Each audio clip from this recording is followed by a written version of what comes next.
Peace and blessings, family. It's me, Go 67 Sports TV. Shout out to the General, 78 Sports TV, and the awesome and amazing LDBC, Lions Den Broadcasting Community. Shout out to Anthony O'Neill and the Impact Creator Society. Last but certainly not least, shout out to the greatest university in the world, the Southern University, home of the mighty Jaguars.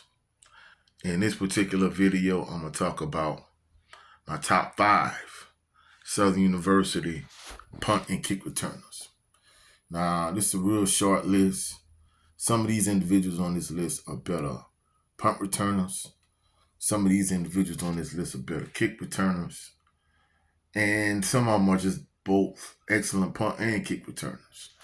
So, in this particular list, in terms of my criteria, is basically, in my personal opinion, who I think, going from, worst to least, of the best punt and kick returners I've seen come through Southern University from the Pete Richardson era to now, who were the most dynamic, who was a threat every time he touched the ball, who was explosive, so on and so forth.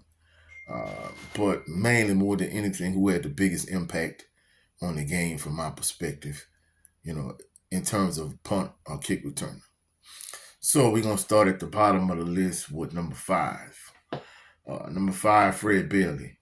Now, many individuals know Fred Bailey eventually became the all-time leading receiver at Southern University, but Fred Bailey was a very good kick returner. Literally every time he touched the ball, like he was a threat to score. And the crazy thing about it is, he was a very good to great kick returner. But the issue is, one of the other individuals that's a little higher than him on the list was on the other side. So if you didn't kick it to Fred Bailey, you kicked it to the person opposite of him, and he was as much of a threat to take it to the house for a touchdown. So the crazy thing about it is, during that particular season or during those couple seasons they played together, if I was an opposing team, I just would have squib kicked it and not even kicked either one of those two individuals the ball. Because, that's how dangerous Fred Bailey was every time he touched the ball in terms of a punt, but more so a kick returner. And the crazy thing about it is, as good a kick returner as he was, I think he was even better receiver. Even though, he was a dynamic kick returner, I think he was a good receiver. But I felt like he was more of a threat at times as a kick returner because, he was able to get the ball in open space as a kick returner. He wasn't always able to get the ball in space as a receiver, even though, he was fast. He could take a crossing route, take it to the house. He wasn't always able to get the ball in space as a receiver. So, number 5, Fred Bailey. Now, number 4 on this particular list, on my last list that I just dropped, a lot of individuals were like, man, Coach, why wasn't he higher in terms of your wide receiver list? Like, he should have been in the top 5. A couple of individuals had him in the top 3 or so. The next individual was James Vernon. James Vernon, a JV, he was a heck of a punt returner. His speed was the thing he was known for. He'd get the ball in the open field. He could take a jailbreak screen, a tunnel screen, a bubble screen, and take it to the house for a touchdown. And he was the same way as a punt and kick returner. He got the ball. If he got the ball in open space, he was liable to make a house call and take it to the house. So, James Vernon was not only a good receiver, but he was a good punt and kick returner. Number 3 on this list. Now, earlier we talked about Fred Bailey at 5. Of course, James Vernon was at 4. But the individual at number 3, we talked about Fred Bailey, how you kicked it to him because you didn't want to kick it to the other person. Well, the other person across from him as a kick returner was Kenyatta Sparks. Kenyatta Sparks was a heck of a punt and kick returner. And truthfully speaking, I think he was a more dangerous punt and kick returner. I mean, he was a good receiver, but I think the thing about it in terms of from a receiving aspect of it, some of those touches he ordinarily would have got as a receiver, Fred Bailey and Donnell Baker was able to get some of those touches. But in terms of a punt and kick returner, he was a dynamic punt and kick returner. I think he was in my opinion, I think he was a better punt returner than he was a kick returner, but he was dangerous doing both. Every time he touched the ball, he was a threat to take it to the house and make a house call.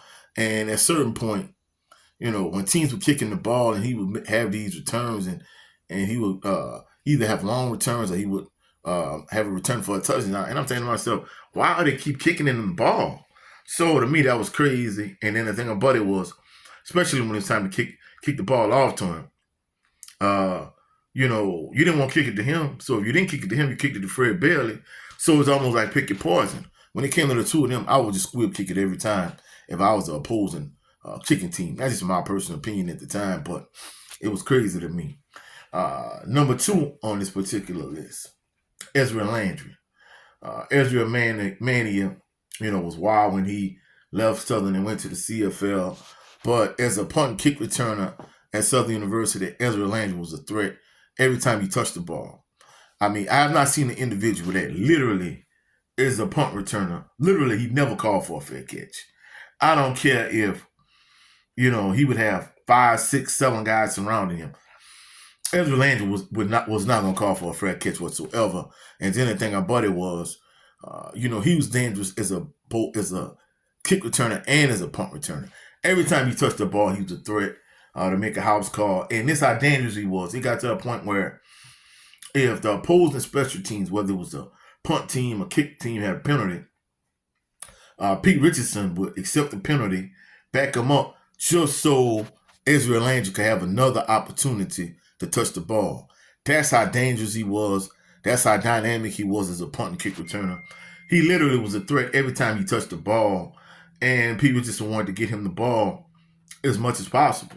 Now, the only downside to Ezra Landry, because just like some of these other individuals at Southern University, that were game breakers every time they touched the ball, Ezra Landry was small in stature. He might have been maybe about 5'6", 5'5", something like that. But even with that being said, Ezra Landry was a threat literally every time he touched the ball. And head coach Pete Richardson wanted Ezra Landry to touch the ball as much as possible. But, the downside to him, he really wasn't a good receiver. So he didn't really touch the field as much, really almost at all, as a receiver. But in terms of a punt and kick returner, he was a huge threat. Now, my number 1 individual on this list, not only was this individual a dynamic receiver, but he was a heck of a punt and kick returner. I think he was equally as dangerous as a punt or kick returner and as a receiver. I think that was the reason why he's so high on my wide receivers list. And that individual at number 1 is the little giant, fast Willie Quinn. Man, Willie Quinn was a beast at Southern University. Of course, he was only 5'4", 145 pounds. Like I said in the wide receivers video, top 10 wide receivers video, if he would have been 5'9", 5'10", 5'11", 6 feet tall, in my opinion, I think he easily makes it to the NFL. I think that's the thing that really kind of hindered him is his lack of size. He was so small in stature, but every time he touched the ball, he was a threat. I remember one year in the Bayou Classic, basically the couple kick returns he had for a touchdown.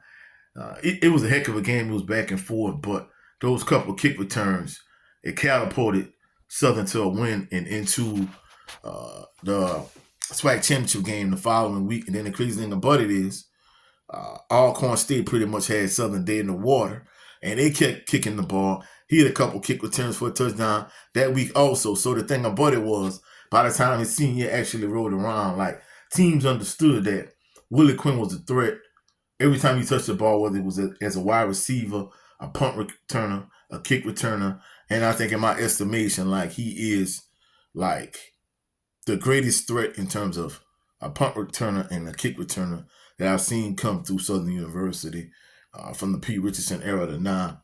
So that completes my top 5 list of Southern University punt and kick returners. Maybe there's somebody I might have omitted. So tell me some individuals that you thought were electrifying, dynamic punt and kick returners coming through Southern University. Maybe you thinking of a punt or kick returner that I didn't think about. So, put it in the comment section. In addition to that, any other videos you might want me to create in terms of from a content creation perspective, give me some ideas of videos you would like me to do. But before I close out this video, go check out my brother Jared 11 Green, Southern Baller Show. This past episode, we talked about the UFL championship. We also talked about the NBA championship. And, we just talked about, sports in general, Ryan Garcia, testing positive for PEDs, so on and so forth. So go check out my brother Jared 11 Green on the Southern Baller Show. Also check out my brother Brent Fox with his podcast, It's Just Me. Check him out on his channel. And, just go support all the brothers in LDBC. Major shout out to Anthony O'Neill and the Impact Creative Society. Major shout out to the General 7 Sports TV, the awesome and amazing LDBC. Hopefully y'all found value in this video. If you have done so, like the video, share the video, comment in the comment section, but more importantly, subscribe to the channel. And I'll catch y'all on the rebound. Y'all have a blessed, phenomenal day. Catch y'all on the rebound. Peace and blessings.